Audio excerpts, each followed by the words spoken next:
Ya sen şu üstüne başına şu haline bak. O kadar mı meraklısın Melike olmaya? Ya ama sabrımı taşırıyorsun. Taşsın. Bu kız hiçbirinizin malı değil. Defol git buradan. Bırak gitsinler. O kızın gerçek annesi Hülya. Dünyaları satın alsan da bu gerçeği değiştiremezsin. Benden nefret. Bu evde hepimizin uyması gereken kurallar var. Oğlumla aranda olanlar sen bu evdeyken asla olmayacak.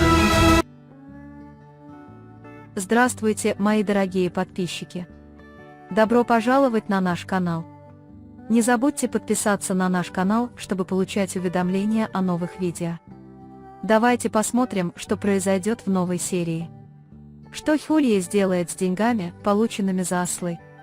Заставит ли Фиген Рейхан пожалеть о том, что позволила ослы переехать в их дом? Отдала ли Рейхан деньги Хюлье только для того, чтобы ослы осталась на свободе, как она утверждает, или чтобы ослы относилась к ней как к дочери?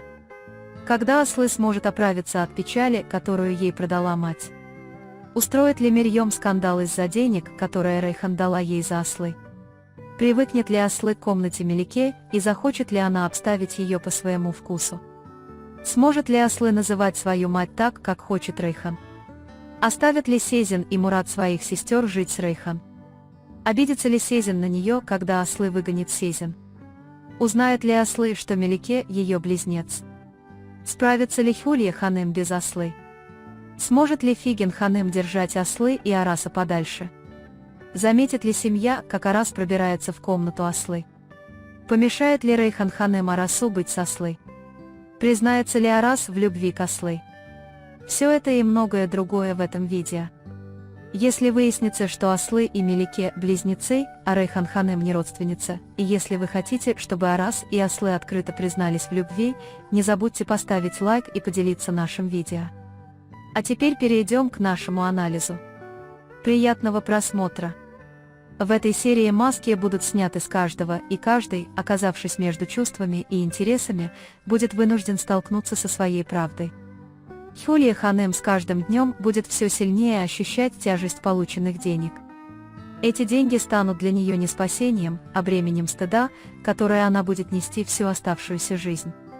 Сначала она будет утешать себя мыслью: «Я купила их для дочери», но на каждой купюре увидит молчаливый суд Рейхан Ханым. Она будет думать, что построит новую жизнь на эти деньги, обеспечив ослы жизнью, которой она заслуживает, но не сможет заглушить голос совести внутри себя. Сколько бы денег у нее не было, они не купят обиду в глазах ослы.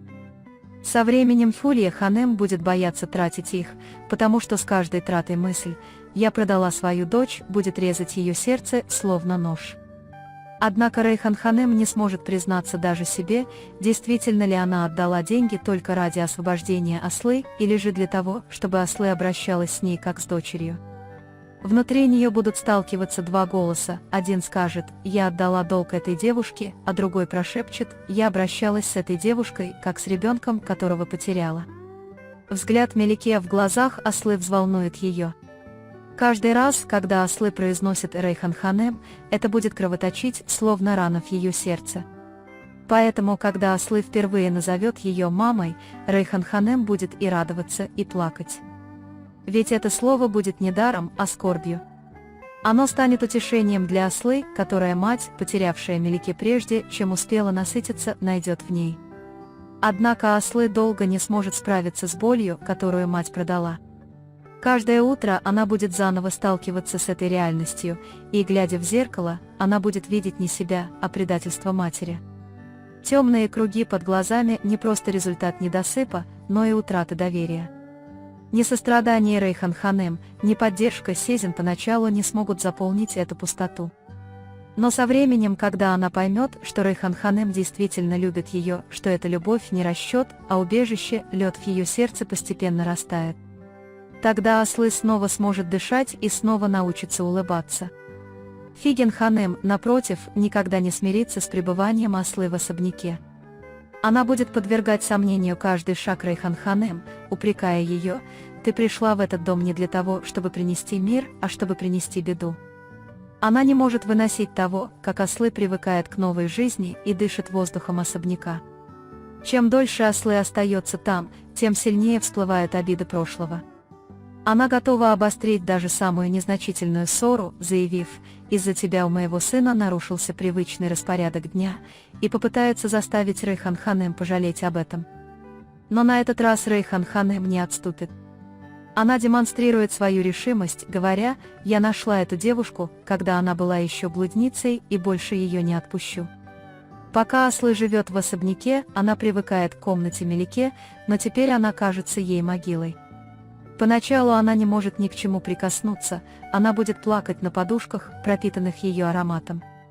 Со временем ей захочется наполнить комнату своими цветами, она повесит шторы с цветочным узором и поставит у изголовья кровати картину, написанную ею.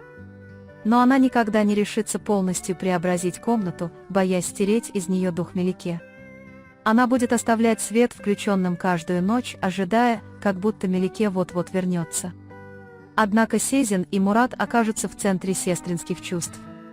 Поначалу они будут отказываться принимать Аслы вместе с Рейхан Ханем, но со временем, увидев, что Рейхан Ханем искренне защищает Аслы, замолчат. Сезин позовет Аслы и будет умолять: «Пожалуйста, вернись», но Аслы поддастся гневу и набросится на сестру. Когда она скажет: «Теперь это моя жизнь», Сезин не сможет сдержать слез, возненавидит сестру и отдалится от нее. Но эта обида не продлится вечно, сестринские узы проявятся даже в самые тяжелые моменты. Когда Мирьем Ханем услышит о деньгах, которые Рейхан Ханем дала Аслы, она устроит скандал. Она попытается публично унизить ее, сказав: «Значит, ты становишься матерью, покупая кого-то». Она будет изливать свою злобу при каждом удобном случае, говоря: «Любовь, которая приходит с деньгами, приходит с деньгами». Но Рейхан Ханем будет молчать, потому что иногда молчание – самый сильный ответ. Арас же больше не может скрывать свои чувства к Аслы. Хотя Фиген Ханем и хочет держать его подальше от Аслы, она не сможет контролировать его сердце. Вместо того, чтобы вернуть его, давление Фиген Ханем только придаст ему смелости. Он прокрадется в комнату Аслы и попытается поговорить с ней.